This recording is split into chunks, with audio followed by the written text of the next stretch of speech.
Muy buenas tardes, amigos de la mesa laboral.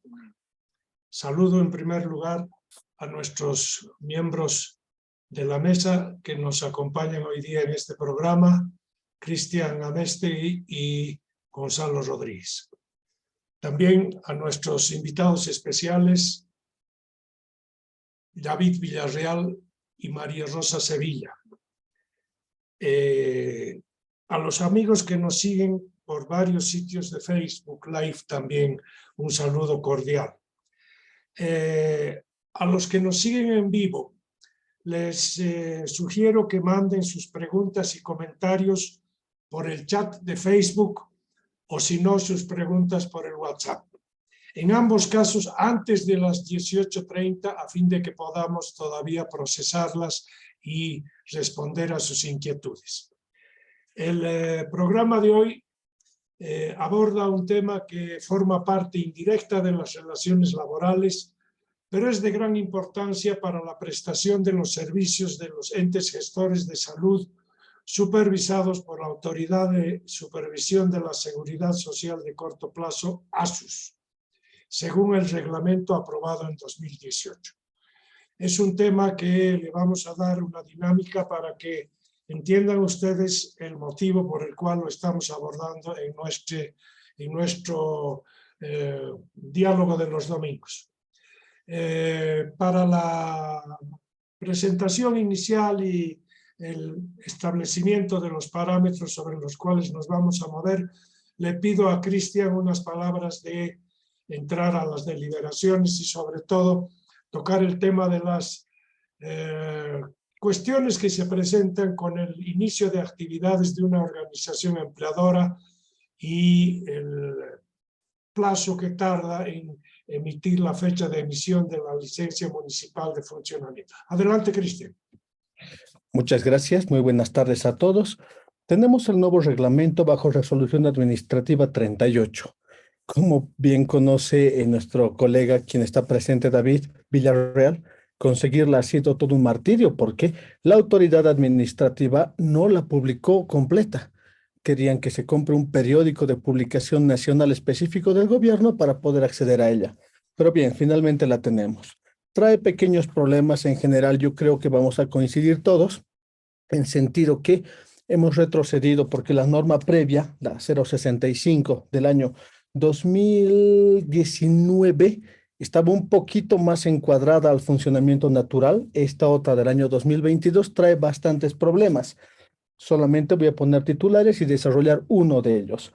Por ejemplo, hay problemas en los preocupacionales, hay problemas en los postocupacionales, hay problemas en las desafiliaciones institucionales, hay problemas en el documento de afiliación y los días, porque hay un tema de plazos que no se pueden cumplir, dan un plazo máximo, pero a la otra empresa le dan un plazo mínimo.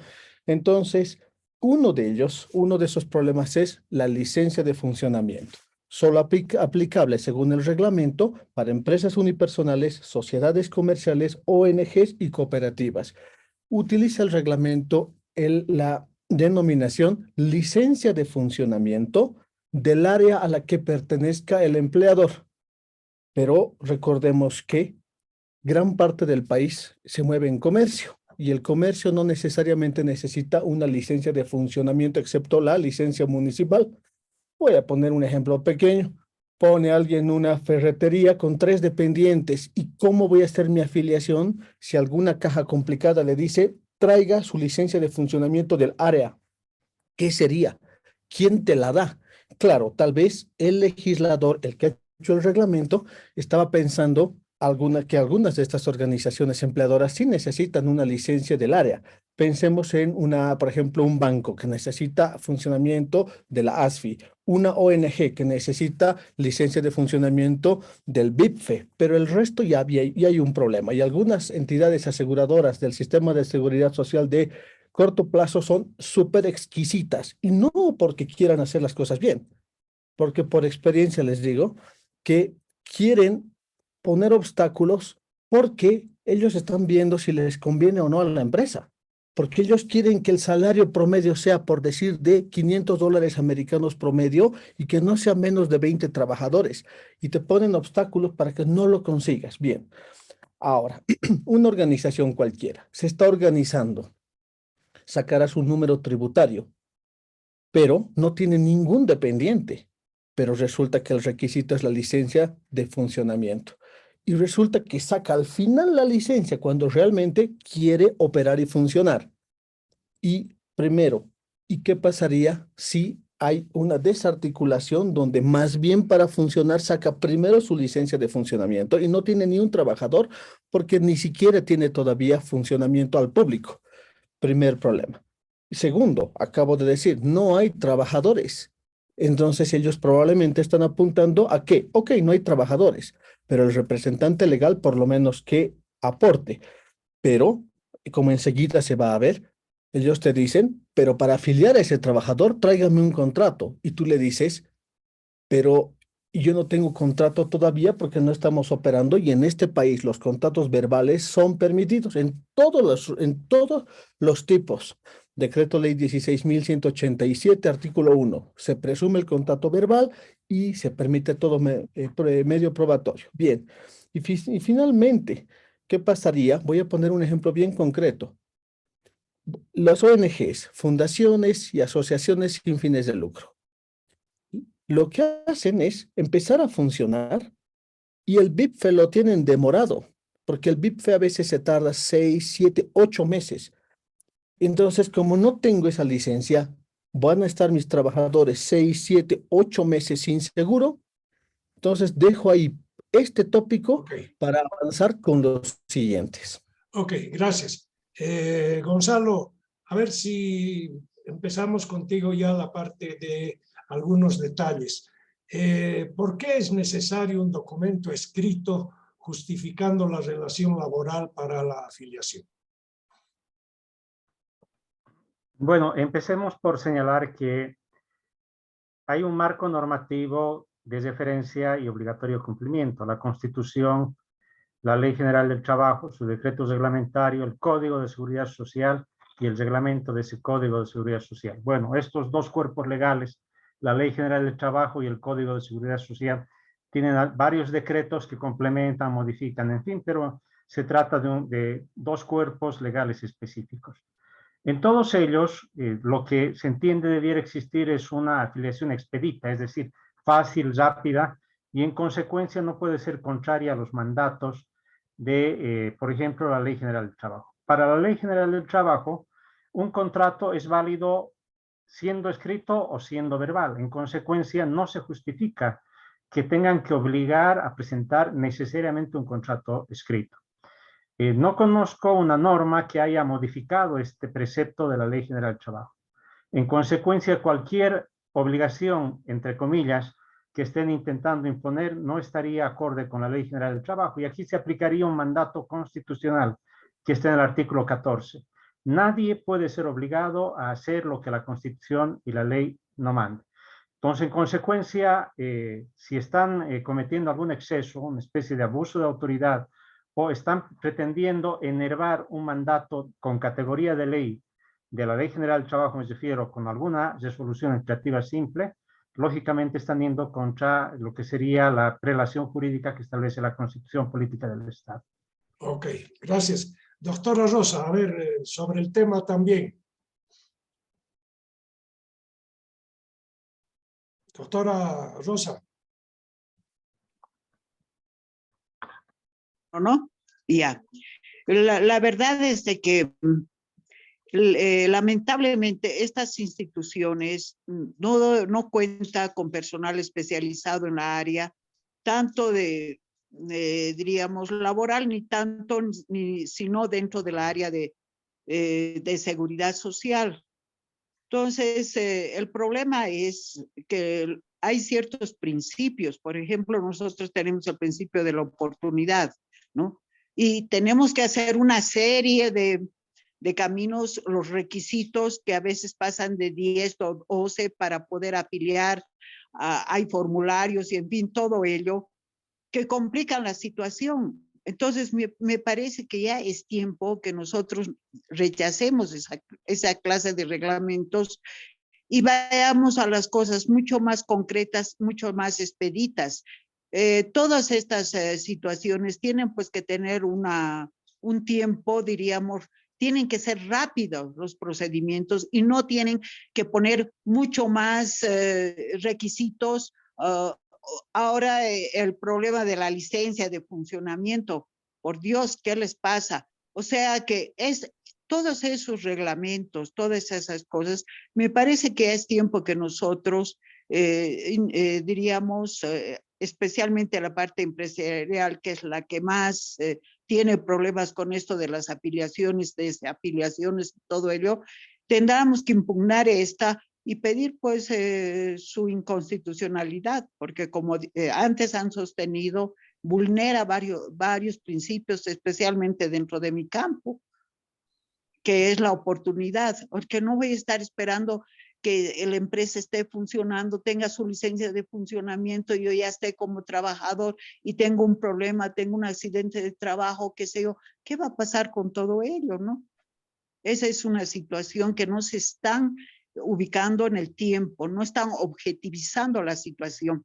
Lamentablemente, con la burocracia que hay en todo tanto que en la caja, en las cajas, también en el mismo ASUS, que los trámites, yo que entro y salgo de estas instituciones en la objetividad, y que mi diario vivir es tarde y mañana pisar estas instituciones, realmente es un martirio. Entonces yo pienso que ya es tiempo que nosotros, o que los que tienen más, los empresarios, pongan un atajo, pero ya fundamental, que se declare ese reglamento. Si no está acorde con todo eso y le da plazos y todo, y está vulnerando principios de la Constitución, se percibe su inconstitucionalidad porque no sirve.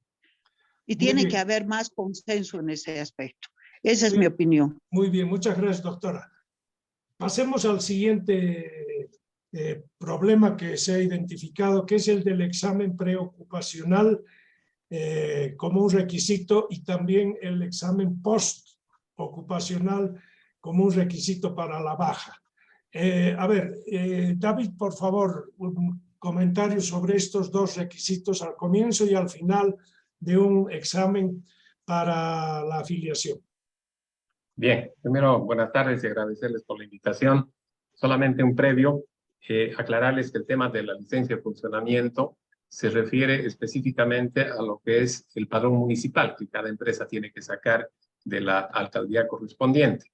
Pero aún así la figura se complica demasiado, porque un ejemplo muy cortito y sencillo, para que una empresa pueda legalizar o formalizar su situación, puede ser que incluso ni inicie actividades, pero va a tener que recurrir a algún crédito, qué sé yo, en etapa de organización, no tiene personal todavía.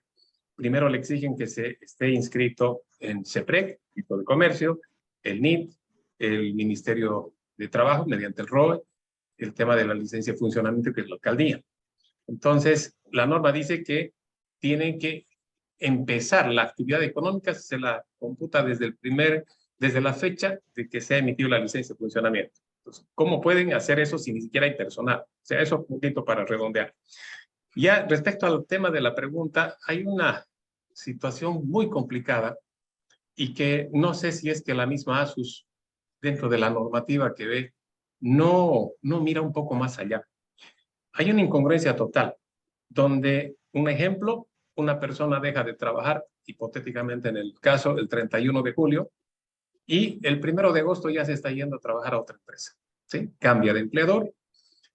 En la nueva empresa tiene 5 días hábiles para poder afiliarse, o sea, su empresa la solicitud del preocupacional, etcétera. Pero el momento en que ya se hace el preocupacional y ya va con los documentos a hacer la afiliación del trabajador, le dicen que no puede afiliarse, obviamente, porque uno de los requisitos es el certificado de no afiliado en las otras cajas de salud, y obviamente va a salir porque todavía sigue afiliado en la otra empresa. Entonces ahí el trabajador puede ir y decir, bueno, por favor, ayúdenme, tengo este problema, a su anterior empresa, necesito que den la baja, directamente la baja al 31 de julio. La empresa dice, está bien, pero nosotros tenemos 30 días calendario de la fecha de desvinculación para poder dar de baja. O sea, estamos en el plazo. O sea, no nos presionen. Nosotros tenemos un procedimiento, tenemos procesos y no podemos estar yendo cada vez que algún trabajador se va al día siguiente ir a hacer la baja. Tenemos para eso todo un procedimiento. Además, la norma nos dice que primero usted tiene que hacerse el postocupacional, porque no nos aceptan presentar la baja si usted no se hace el postocupacional. Entonces, está cumpliendo esta empresa lo que dice la normativa. Pero a la nueva empresa donde este trabajador está ingresando, la encuentra en dificultades, porque no puede cumplir con la afiliación dentro del plazo establecido, que son los 5 días hábiles. Y ella genera una multa para el empleador posteriormente cuando exista una fiscalización de parte del ente gestor de salud. Ambas empresas están en lo correcto, solamente que por una falta de coordinación y de por lo menos tener un poquito de criterio, personalmente yo digo, la baja, el aviso de afiliación y el aviso de baja deberían tener el mismo tiempo. Está bien que se haya ampliado, pero deberían ser 15 días calendario para ambos. ¿Ya? No puede ser de que el aviso de baja sea con posterioridad, la persona ya está trabajando en otro lado, la empresa nueva se complica la situación sustancialmente. Ahora bien, hay un problema que para mí es muy de fondo. A ninguna caja de salud le interesa cómo está saliendo el trabajador para esto del postocupacional, que sería lo ideal, ¿cierto? Pero a ninguna caja le interesa eso. Y ustedes dirán, ¿por qué? Porque ahora las cajas de salud han optado para que se le pueda dar de baja a una persona que no puede hacer el postocupacional o no quiera hacerse el postocupacional. Les piden que manden una carta adjuntada al aviso de baja del asegurado, donde indica, bueno, el trabajador no quiere hacerse el postocupacional o no puede hacerse porque ya trabaja en otra empresa, no le van a dar permiso, está fuera del país, se ha ido a trabajar a otra ciudad o directamente no lo podemos ubicar. Entonces, con esa carta, más el aviso de baja del asegurado, más el depósito del postocupacional, le dan curso a procesar el aviso de baja. Entonces, ahí no hay sentido. O sea, ¿por qué van a ellos pedir que se pague, por un examen que no se está haciendo? Si se supone que eso uno paga para poder hacer el examen. Entonces, ahí está una incongruencia muy seria, se está complicando, y ahora más todavía, porque dentro del plazo que da el nuevo reglamento, es de que indica de que el trabajador podrá hacerse el postocupacional en un plazo no mayor a 60 días calendario de la fecha de desvinculación. O sea, se le da un plazo mayor al que nosotros tenemos cuando un trabajador se desvincula, ¿ya? Y la norma no dice qué es lo que pasa. Ahí deberían aclarar, decir, señores, si es que antes de pasar los 30 días de calendario, el trabajador no se hizo el postocupacional, la empresa podrá presentar con una nota aclarando esa situación para que el ente gestor de salud pueda procesarla sin necesidad de pagar el postocupacional, porque no están haciéndolo. Y ahí directamente se cierra una posibilidad de sanción, muy efectiva, por cierto.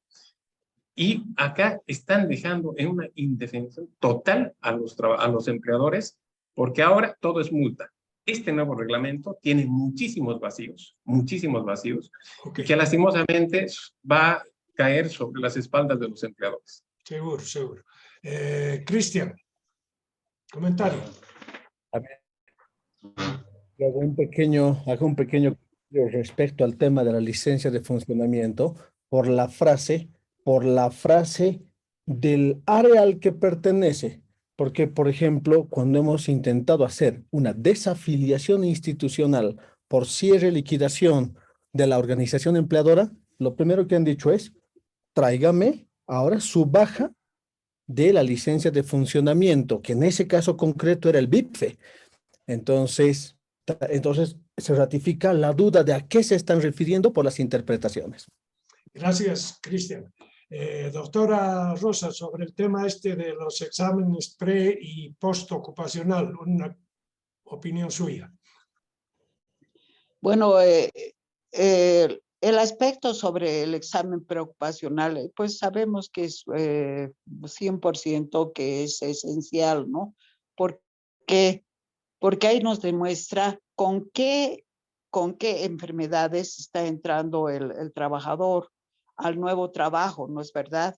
Para ver si ha habido, diríamos, a objeto de tener un accidente de trabajo, una invalidez, qué sé yo. Eso incide directamente en los riesgos profesionales que se pueden presentar. O sea que es nomás, diríamos, un acto que tiene que llevárselo a cabo. Pero el problema es el tiempo. Yo no sé si ahora ha prorrogado a 60 días con el nuevo reglamento de la SUS, pero yo creo que antes, si no me equivoco, era la mitad, 30 días, ¿no? Pero yo pienso en ese aspecto, bueno, que no, al prorrogar un poquito, bueno, también está dando la oportunidad de que la empresa no tenga la multa si no presenta, hay una infracción a las leyes sociales, ¿no es verdad? Me parece a mí que en ese aspecto un poco no estaría tan mal la situación, porque si en los 30 días no ha podido presentar, obviamente tiene otros 30 días. Yo me parece que la prórroga de tiempo no sería tan, ¿cómo se llama? Un ápice que le podría perjudicar en lo posterior, ¿no? Ese es mi criterio. Gracias. Gonzalo, no sé si tú tienes algún comentario sobre esto del traslape que estamos viendo entre la baja y los plazos que no coinciden, porque el examen tiene que haber a la entrada y a la salida, supongo. Sin duda, desde el punto de vista práctico, podría resultar aplicable el hecho de que el nuevo examen preocupacional para un nuevo trabajo, simultáneamente permita considerar como el examen de postocupacional del trabajo anterior. Claro. Eso podría facilitar enormemente. Lo que pasa es que hay una especie de, digamos, separación de estos actos. Lamentablemente la SUS no está aterrizando en el ámbito de las necesidades administrativas eficaces, ¿no? Tiene disposiciones que se las hacen desde el escritorio y lamentablemente el momento de poner en la práctica trae más dificultades y bueno, tal vez se alegran por cobrar multas, pero ese no es el propósito de normas de esta naturaleza. Claro. Entonces, habría que trabajar más bien alguna disposición específica que permita resolver este problema que se está presentando. Ok. Bueno. Querido Gonzalo, básicamente quieren colectar dinero porque, por ejemplo, la Caja Nacional en Santa Cruz, es un ejemplo, ni siquiera tiene disponible el examen postocupacional, no existe.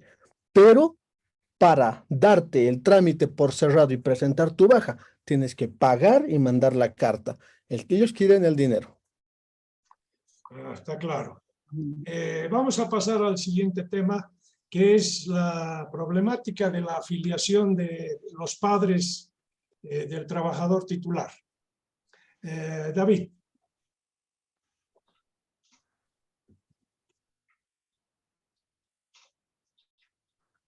Bueno, esto me preocupa mucho porque en el anterior reglamento, que estuvo vigente hasta el 15 de mayo de este año, aclaraba y mencionaba de manera textual que para afiliar a los padres del asegurado no era necesario de que los padres vivan en el mismo domicilio que el hijo. Lo decía, pero muy puntualmente. Sin embargo, en este nuevo reglamento, aprobado por la Resolución Administrativa 0038, lastimosamente no hacen mención a ello. O sea, han quitado esa aclaración, si vale el término, y me lleva a sacar ciertas conclusiones en base a otro artículo que también está en este nuevo reglamento, donde indica de que las cajas de salud tienen 120 días calendario para presentar sus reglamentos internos, ya estamos hablando desde el 16 de mayo, corre ese plazo, para que la ASUS pueda aprobarlos. Yo creo que lo que van a hacer es aprobar esos reglamentos internos donde cada caja de salud ya va a poner la traba para poder afiliar a los padres. Y una de ellas podría de ser que indique que para afiliar al padre, la madre o a ambos, necesariamente deberían estar viviendo bajo el mismo techo, en el mismo domicilio del asegurado. Y eso me preocupa mucho porque, al final de cuentas, es un derecho que si el trabajador demuestra que sus padres no tienen ninguna prestación, no reciben ningún beneficio, no tienen ningún negocio, no tienen ni hacen aportes, entonces tienen todo el derecho. Sin embargo, al haber quitado ese párrafo donde mencionaba expresamente eso, ya me sale más dudas y obviamente esto creo que es para poner más trabas referente a este tema de los padres. Ya, entendido. No sé si Rosa nos quiere ayudar un poco con esta historia de la afiliación de los padres y los requisitos del domicilio. Bueno, concretamente, bueno, yo he trabajado en muchos entes de seguridad social, especialmente en la Caja. El domicilio, en realidad, el domicilio da la competencia al policonsultorio que tiene el titular. O sea que el policonsultorio o los policlínicos funcionan toda la Caja, dentro de la estructura de la Caja, de acuerdo diríamos, al barrio, al lugar que está. Por ejemplo, el de Miraflores abarcará todo lo que es Miraflores, el de 9 de abril de Sopocachi y todo eso. O sea que está, diríamos, delimitado por esa situación, por la competencia territorial, podríamos decir, la atención. Y debido a eso, era la obligación con el código, cuando ya nació eso y dentro de los requisitos, para poder afiliar a los padres, tenían pues que estar viviendo en el mismo domicilio del titular, precisamente por esa situación. Yeah. Pero en este caso, al no decir nada la ley, entonces, ustedes saben, lo que no está prohibido está permitido. O sea que yo al menos veo por la cuestión buena e interpreto de que puede ser que los padres no estén dentro que no estén viviendo o no estén bajo la tutela del titular o del hijo, y que estén viviendo en otro lugar, ¿no? Esa situación, ¿no? Yo veo por el lado bueno y le da una cierta amplitud a ese aspecto. Yeah. No sé, ese es mi criterio, ¿no? Porque yo he tenido muchos problemas de clientes que obviamente que no han podido en la caja de la banca privada, en muchos que no han podido afiliar a los padres por esta situación, por esto del domicilio. Y bueno, y alguna vez cuando ha tenido que ir la trabajadora social, le han tenido que traer a vivir al papá temporalmente a eso. Y bueno, pues se da a esa situación. Entonces, había que tomar también por ese lado, yo supongo, ¿no? En la objetividad. Pero yo tengo entendido que en todas partes en el mundo, cuando hay derecho de afiliar a los padres, no hay la exigencia del domicilio junto con el asegurado. Incluso yo conozco casos de gente que vive en otro país, pero está afiliada a las prestaciones del familiar, del hijo en este caso, la hija que tiene el seguro. Entonces, la proximidad geográfica a las prestadoras de salud, a las cajas, no debería ser un requisito. O se admite la afiliación de los padres indistintamente de dónde vivan, dónde sea su domicilio, o no se admite. Pero esto de que haya la necesidad de compartir el domicilio no parece muy moderno, ¿no? Es decir, es un derecho restringido en realidad. No sé si tienes alguna opinión, Gonzalo. Sí, yo creo que en definitiva el tema de domicilio sí es para fines de asignar un centro de atención de salud, es decir, un policlínico, alguna unidad hospitalaria que esté más cerca al domicilio, tiene sentido. Pero una cosa distinta es el requisito para la afiliación. En consecuencia, no encontramos sustento legal que el domicilio sea un requisito para aceptar o rechazar la afiliación. Pero adicionalmente he encontrado otro elemento en los requisitos de la caja, estimados colegas y Jorge. Resulta que en los requisitos que publica la caja en su página web no está en términos de domicilio para estos fines que estamos hablando, sino está como una exigencia de que no debe tener propiedad. Dice certificado de no tener propiedad alguna registrada en derechos reales. Es decir, que si los padres tienen una casita y en esa casita vive el trabajador porque no puede pagar alquiler por su salario, es castigado y no puede ser afiliado por parte del trabajador. Eso ya es realmente una iniquidad, ¿no? He tratado de encontrar el sustento legal para este requisito que pone la Caja Nacional de Salud. No está en el reglamento, pero sí en esos términos coloca la Caja Nacional de Salud y no encuentro ningún sustento legal. Ya, bueno, tenemos un problema claro aquí de ausencia de experiencia y criterio adecuado para hacer que se cumplan con los preceptos constitucionales de otorgar salud ocupacional a los trabajadores asalariados. Y lo que estamos viendo es que hay un montón de trabas para ir generando una multa, y esto se está convirtiendo en una norma de la administración pública en Bolivia. Tener disposiciones que generan dificultades y son susceptibles de multa. Vamos a ver entonces el siguiente tema un poco más largo, que es el problema del régimen sancionador que está bajo la potestad de la caja para determinar las escalas y demás. Empezaremos con David, el tema este de el régimen sancionador. Bien, realmente parece que estuviéramos, les estoy hablando de un mismo departamento, ni siquiera a nivel de los 9 departamentos.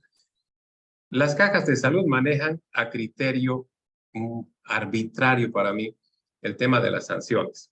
Aclarar en primer lugar de que el proceso sancionatorio estaba normado hasta el 28 de junio del 2020 en base a una resolución administrativa de lo que antes era el ex Instituto Boliviano de Seguridad Social, que era del año 91. Y justamente sale la resolución administrativa 039 del 29 de junio del 2020, donde deja sin efecto esa resolución administrativa que hablaba sobre las sanciones que las cajas de salud tenían que implementar, y de manera abusiva, yo les diría de esa forma, porque incluso en los considerandos que tiene esa resolución administrativa 0039 indicaba de que de una forma totalmente ilegal se estaba utilizando una resolución administrativa sancionatoria que no era para justamente el tema de la caja, de los entes gestores de salud. Entonces, el problema mayor que nace es de que yo, por ejemplo, digo, como el Ministerio de Trabajo, deberían sacar una resolución administrativa o ministerial donde diga, bueno, estas son las escalas, las sancionatorias por tales motivos. Y eso unificar para todos, ¿sí? Acá, por ejemplo, el tema de lo que significa las presentaciones fuera de plazo de los avisos de afiliación, son 5 días hábiles, no indica. Y ahí no habla expresamente de qué es. Yo voy a homologar, y eso algunas cajas de salud han hecho, en base a lo que decía las nuevas sanciones a partir de enero del 2017 respecto a los avisos de baja, que se paga el 5% sobre el total ganado del mes anterior a la fecha que se produjo la baja del trabajador. Por homologación, diremos así, se tendría que aplicar lo mismo en el caso del aviso de baja. Pero sinceramente no hay. Tampoco hay un régimen sancionatorio específico y claro, solamente habla hay un reglamento sancionatorio para los entes gestores de salud. ¿Qué pasa si es que la caja de salud incumple en el plazo que indica la norma para el reembolso de incapacidades temporales, que es de 90 días? Ahí no dice, señor, ustedes tendrán esta multa. No, nos vamos a basar en el reglamento sancionatorio para entes gestores de salud, que son llamadas de atención, una cosita muy leve, pero al empleador basta que un día, por cualquier motivo, se retrase y ya le viene la multa.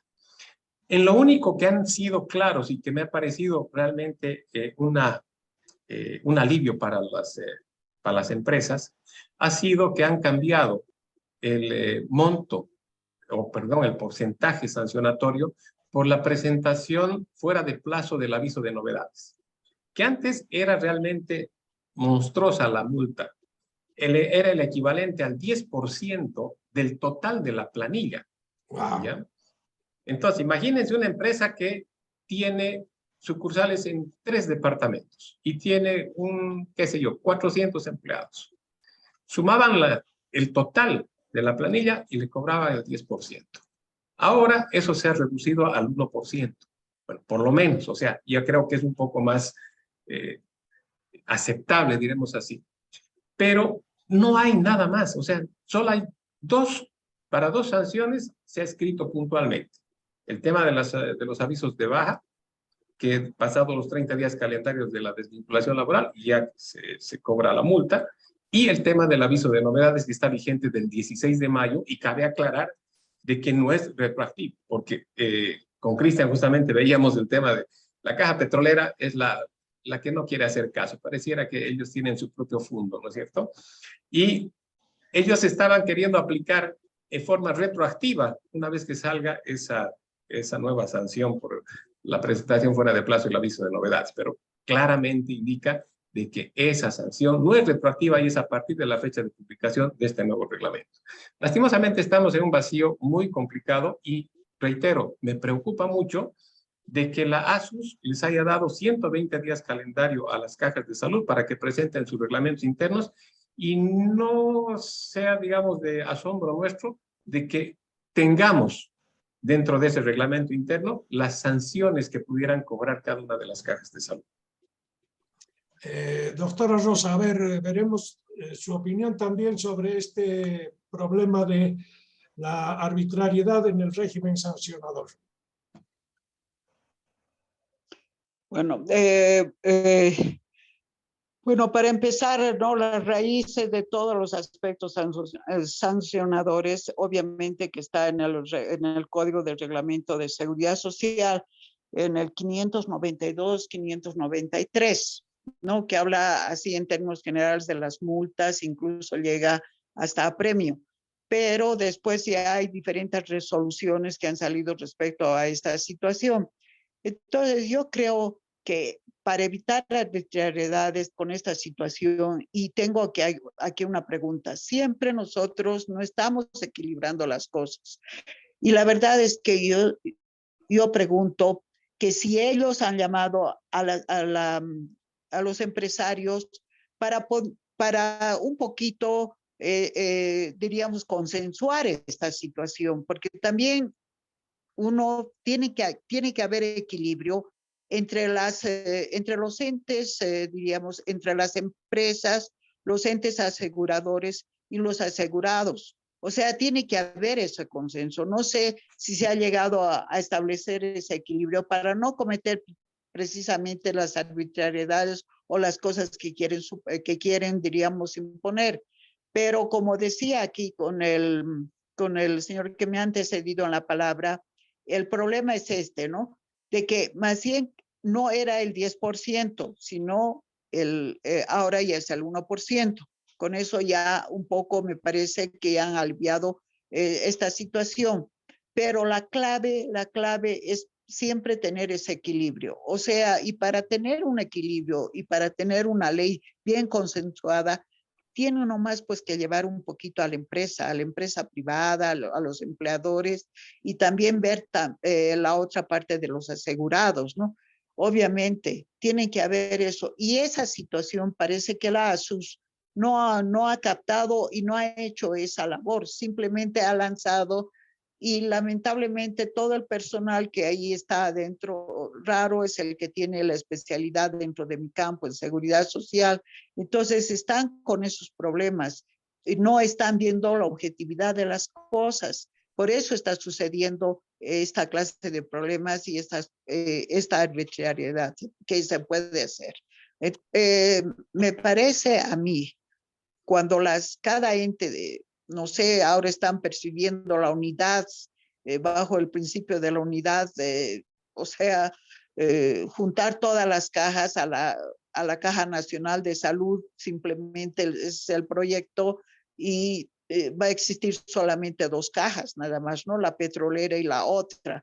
Entonces, no será hasta dónde va a haber esta situación, hasta dónde va a ser, y si cada una ahora está pidiendo que se haga un reglamento interno. Yo no sé si se están poniendo de acuerdo en las políticas que van a adoptar referente a eso, porque están proponiendo que exista una sola caja, o sea, la Caja Nacional de Salud y más la Caja Petrolera. Y sin embargo están dando 120 días para que todas las cajas hagan su reglamento. Yo realmente estoy desconcertada sobre este aspecto. Así es mi criterio. Muy importante el planteamiento y lo vamos a desglosar en dos aspectos.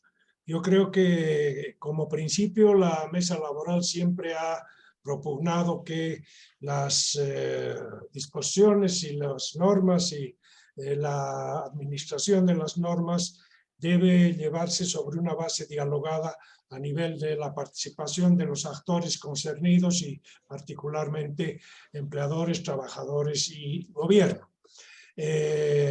¿Cuál es la consideración que conocen ustedes en materia de consultas que estuvieran haciendo los de la ASUS para sacar estas normas, o les sale directamente de su propio aparato burocrático y entonces sin ninguna consulta ni consideración ni retroalimentación de algunas disposiciones críticas, lanzan los reglamentos que después traen estos inconvenientes? A ver, Cristian, ¿tú qué?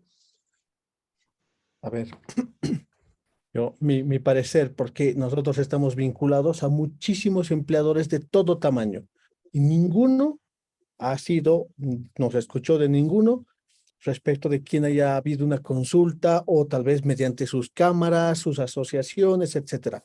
Van sacando las normas y voy a hacer lectura específica de un artículo del reglamento sobre el cual estamos hablando en este último punto y dice, y quisiera que se entienda bien cada palabra, dice: los entes gestores de la seguridad social de corto plazo deberán adecuar de forma obligatoria sus reglamentos internos al presente reglamento en un plazo máximo de 120 días calendario, remitiéndolos al ASUS para su respectiva resolución administrativa de homologación. Bien, pregunta: ¿reglamento interno de qué? ¿De afiliaciones, de desafiliaciones? ¿Su reglamento de procedimientos?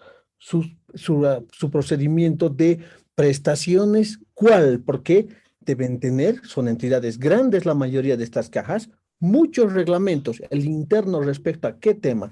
De ahí es el temor de David, a que alguna caja, y hay algunas que son muy sancionadoras de todo y de nada, como una forma, más allá del aporte del 10% del total ganado, de capturar muchísimos recursos por sanciones, le metan ahí las omisiones, infracciones o incumplimientos de los empleadores serán según nuestra propia tabla. Y les ha funcionado muy bien el tema del 5 al 10% del total ganado tantos años, y ¿por qué no retomarlo y que la ASUS le apruebe? David, vamos con el tema, las dos cosas. Por una parte, el tema de el diálogo imprescindible para avanzar en esta materia, y no es que se vayan a someter a las sugerencias del sector empleador, sino sencillamente tienen que escuchar su opinión para saber hasta dónde pueden avanzar y qué se puede hacer de una manera concertada. Primero el consenso, segundo esta noticia de que eventualmente están yendo a una centralización del sistema de gestión de salud, que es otra vez una actitud centralista equivocada. Adelante. Bien.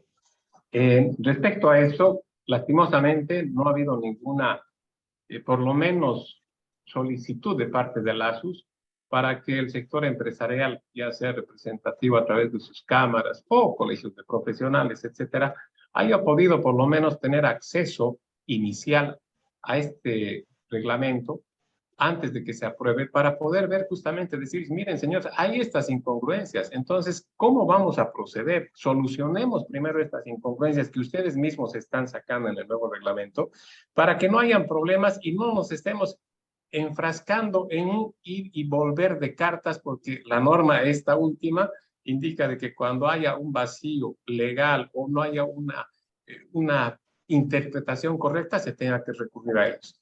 Y ellos se toman su tiempo, o sea, no estamos hablando de 48 horas, estamos hablando de meses, o sea, eso es así sencillo. Y ese es un tema que solamente, y esto lo digo por experiencia, el ASUS solamente ha tenido acercamiento y lo que llaman la socialización a través y con las cajas de salud. Nada más, ¿ya? Es como que si fueran ellos los únicos interesados. Y en realidad los interesados también son los empleadores, son los que el día a día conocemos qué cosas tenemos que hacer, qué trabas tenemos para poder hacer alguna gestión, etcétera. Eso, lastimosamente, desde hace varios años se ha dejado de lado. O sea, es como que, bueno, ustedes aceptan. Si no aceptan, multa. Es esa la figura. Ya es una imposición. Ya no es una... No estamos yendo a decir, por favor, rebájenme la multa. Estamos yendo a querer consensuar para evitar estos procesos donde tengamos que tener justamente una dilación por hacer representaciones ante el ASUS porque hay estos vacíos que se mencionan en el reglamento. Y segundo, respecto a lo que decía la señora Sevilla, la doctora Sevilla, efectivamente ha habido incluso un comunicado de parte del Seguro Universitario, del Seguro Universitario en el mes de junio, si no me equivoco. Hubo un comunicado, sacaron un comunicado alertando de esa situación porque no sé si era en un congreso de los mineros o de la Central Obrera, salió de que tenían que quedarse únicamente dos cajas, concretamente la Caja Nacional y la Caja Petrolera, y estas iban a absorber las demás cajas que actualmente están. Antes de dar el punto de vista, voy a retroceder un poquito en el tiempo, concretamente el año 2009-2010, donde sacan un proyecto de ley. Se llamaba Sistema Único de Salud. ¿Ya? Le han cambiado a lo que ahora es el SUS, el Sistema Universal de Salud, pero mucha coincidencia, ese anteproyecto nace en el 2009-2010 y querían ya unificar a una sola caja de salud, donde incluso se tenía la pretensión de que todos los que están ahora en el SUS estén dentro de ese único sistema y que los activos, diremos así, que paga el empleador, el aporte patronal, tendrían que prácticamente compartir el seguro de esas otras personas que no aportan. Entonces, es muy difícil, ¿no? Es decir, bueno, a ver, ¿hasta dónde me atienden a mí? O si la atención solamente va a ser por 20 días o 15 días para que le pueda alcanzar a esas otras personas que no están trabajando de forma activa. Dejaron de lado ese anteproyecto, pero como decimos normalmente, si el río suena es porque piedras trae. Este comunicado lo sacaron los del Seguro Universitario. Espero que no hagan nada. Yo presumo de que no va a haber nada hasta antes de las elecciones. Si es que va a haber algo, va a ser posterior. Pero ya da una alerta, porque si un seguro, como es el Seguro Universitario, ha sacado un comunicado oficial y todo eso alertando de esta situación, entonces yo creo que hay que nomás tener cierto cuidado, porque en vez de mejorar, estamos yendo para atrás, lastimosamente, y el seguro de salud en nuestro país realmente es deprimente. Y para complementar y finalizar en esto, quería hacer referencia a lo que se hablaba de los padres. Nosotros conocemos de casos de padres que han sido afiliados a través de sus hijos, incluso viviendo en otra ciudad, y no ha habido problema. Por eso ya el hecho de que si tienen casa o no, etcétera, se ha complicado, y esos son los reglamentos internos que cada caja saca para que la ASUS pueda aprobar. Ok, gracias. Vamos a hacer entonces ahora, para ir finalizando, una ronda con la siguiente pregunta. Además de todas estas insuficiencias, defectos, vacíos que hemos notado y que reflejan ciertamente un estilo de gobierno que se ha instalado en el Estado a lo largo y ancho del mismo, ¿no? ¿Habrá alguna cosa que se pueda destacar como avance positivo, como algo que se incorpora frente a lo que antes había y que es digno de mención? Empecemos con la doctora Sevilla, después David y después Cristian y Gonzalo. Adelante, doctora.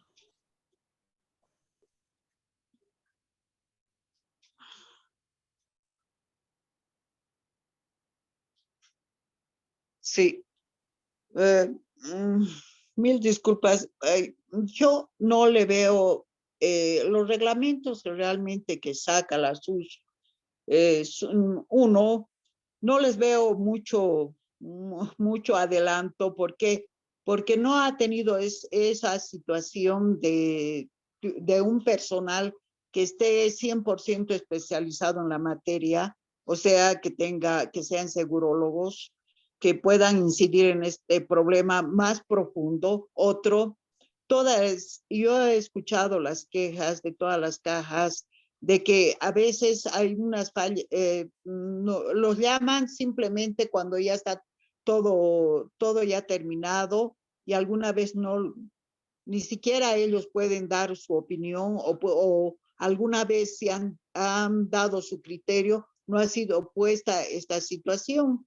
O sea, yo creo que para hacer ese reglamento, las personas que están faccionando eso y los de la SUS tienen que tener pues una plena formación, no menos de 5 años dentro de la especialidad, porque es una cosa muy de detalle, que no va a reflejar la realidad en la que nosotros nos desenvolvemos a diario los asegurados, porque hay miles de fallas, miles de situaciones. Fuera de eso, el sistema burocrático no se está sistematizando las cosas. Para identificarse le piden un montón de situaciones cuando se puede, diríamos, todo esto se puede conjugar a una sola presentación. Le dan requisitos para en las cajas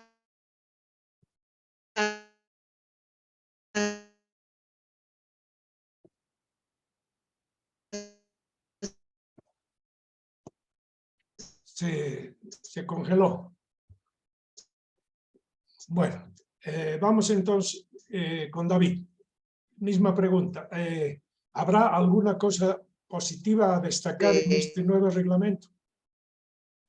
Bueno, lo único que tiene de bueno el reglamento, lo único, es de que la sanción por la... especialmente, bueno, a las cajas. Sí. Un momentito, doctora. Hemos pasado a David. Después le doy la palabra. Sus últimas palabras.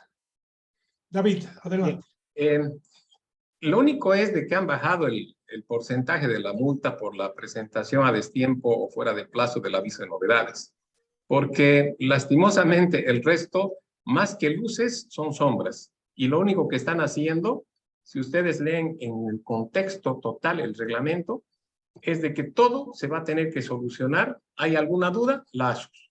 Se presentó algo porque no dice específicamente el reglamento algún punto específico, se tiene que hacer a ASUS. Yo creo que aquí lo que es una opinión muy personal, lo que están tratando de hacer es que el empleador acepte callado lo que se vaya a decidir o se le vaya a sancionar, más allá de toda la razón que pueda tener, por el hecho de que hacer esa representación ante el ASUS es complicado. Solo para ejemplo, nosotros estamos con 2 empresas que, acogiéndose a la resolución administrativa 039, donde se suspendía las sanciones por la no presentación del aviso de novedades, vamos a cumplir en el mes de noviembre 1 año y la ASUS no se ha pronunciado, ¿sí? Y hace unas 2 semanas atrás nos dicen, ya está, estamos dando curso para que puedan darle, pero estaban haciendo en base al reglamento anterior, siendo que ya desde el 16 de mayo ya está vigente este nuevo reglamento con la nueva sanción y todo. O sea, ellos mismos acá en la Regional Santa Cruz desconocían de este nuevo reglamento. Entonces, yo creo que más que luces, perdón, son sombras que tiene este nuevo reglamento y está abriendo una puerta, pero muy grande, para que las cajas de salud puedan hacer y un poco a criterio. O sea, yo interpreto de una forma y aplico de esa forma, lastimosamente. Ok, David, gracias. Gonzalo, a ver, ¿alguna cosa rescatable? Bueno, el que haya reglamentos permite de todas maneras evaluar, ¿no?, la forma en que se está percibiendo desde un organismo del Estado la gestión de la seguridad social de corto plazo. Lamentablemente tiene limitaciones, tiene complicaciones y hay que subsanarlas. pero puede que estemos llegando ya al límite. Es decir, a una situación en que la autoridad de supervisión de los seguros de salud está mostrando tal ineficacia y tal complicación que ya pone en duda la importancia de su existencia. Tal vez habrá que buscar inclusive una solución distinta a la SUS, porque hasta ahora seguramente la gente no se ha percatado, nuestra audiencia, estamos hablando de un reglamento, pero ¿de dónde salió el reglamento? ¿Quién emitió el reglamento? Es esta autoridad, que la creó el gobierno de Evo Morales como una especie de solución frente a la infinita cantidad de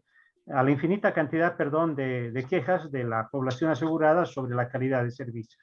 Con la SUS supuestamente se iba a mejorar los servicios, la afiliación, la libertad de afiliación, de traspaso de una caja a otra caja, y resulta que hay dificultades.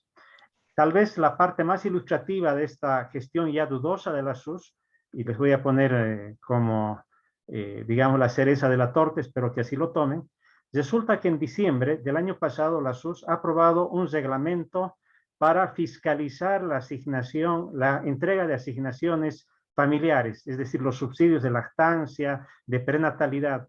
Pero ahora, estos meses, estas semanas, hay los escándalos más grandes en el país sobre estos subsidios.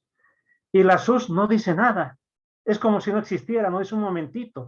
Yo he fiscalizado, yo he encontrado, yo estoy atendiendo las denuncias, no dice nada, es como si no hubiera. Y he hecho un reglamento para supuestamente fiscalizar, dice textualmente, reglamento para fiscalizar estas asignaciones. Y es una verdadera barbaridad porque se ha evidenciado que hay sobreetiquetado, han puesto un número diferente al que evidentemente hay dentro de un paquete, por ejemplo, de pañales. Hay productos que están con fechas de vencimiento ya caducados. Es realmente algo inaceptable lo que está pasando y la SUS no dice nada, ¿no? Yo creo que este es un momento en que la sociedad boliviana tiene que plantearse grandes dudas respecto a esta gran solución que en su momento se presentó a la SUS como la panacea para el tema de la seguridad social. Eso no es o ha llegado a su límite y hay que pensar en salidas más grandes. Ok, gracias, Gonzalo. Cristian, para cerrar. A ver, pequeñas cositas, probablemente muchas ya estaban reguladas en la resolución 065 del año 2018, que era el reglamento previo. Por ejemplo, la posibilidad, la mención de que, aunque se pague menos que un salario mínimo nacional, porque, ejemplo, tengo a la persona que trabaja una vez por semana por 2 horas, lo cual es permitido por un auto supremo que ha hecho una remodulación de una norma, es el auto supremo 572 del año 2015, el aporte tiene que ser completo. Entonces, ya hay claridad. Segundo, ha revivido el tema de cambio de caja de salud, con problemas de todo tipo y una burocracia increíble, pero muchas cajas no querían aceptar que ya había normativa respecto a cambiarse por mal servicio de una caja a otra, y este reglamento trae por lo menos reglas, llena de problemas, repito. Tercero, con problemas igual, pero hay algo positivo. Han puesto un plazo máximo para hacer y encaminar los postocupacionales y dar por lo menos algún tipo de solución, que se pague la cuota y se mande una carta para aquellos casos en los cuales el empleador estaba arrinconado. Un ejemplo concreto: tu ex trabajador se va al día siguiente de desvincularse al exterior y no podías encaminar el puesto ocupacional. No te contesta, está en el exterior. Por lo menos ahora algo se puede hacer todavía. Y finalmente el tema del aviso de novedades y una sanción más chica a lo monstruoso que era lo previo. Muchas gracias. Les agradezco a los 4 por sus consideraciones respecto a este tema, que es un tema que afecta a muchísima gente. No es algo circunscrito a un sector, a un segmento de la población. Es prácticamente toda la población que debería estar aquí cubierta con servicios de salud de calidad. Pero sabemos que el enfoque que tiene la administración pública en general es un enfoque centralizador, con prevalencia de la incorporación de funcionarios que no necesariamente siempre están bien calificados y tienen el recorrido laboral adecuado para poder administrar estas cosas que son muy complejas, pero al mismo tiempo donde se requieren situaciones que respondan a un sano criterio y a un sentido común. Entonces, creo que habría que pensar en algunas propuestas, como ya lo ha planteado Gonzalo Rodríguez. Esto no puede continuar de esa manera porque la centralización en la perspectiva de futuro podría traer más complicaciones de las que ya estamos notando en este momento con las diferentes cajas que funcionan en el país.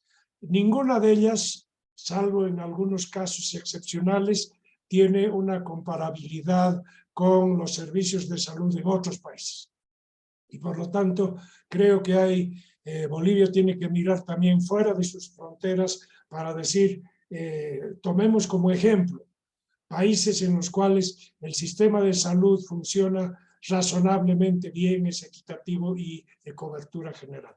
Les agradezco de nuevo por su participación. Muchísimas gracias a los cuatro y a los que nos han seguido por el Facebook. También un saludo, que disfruten todavía las últimas horas de este domingo.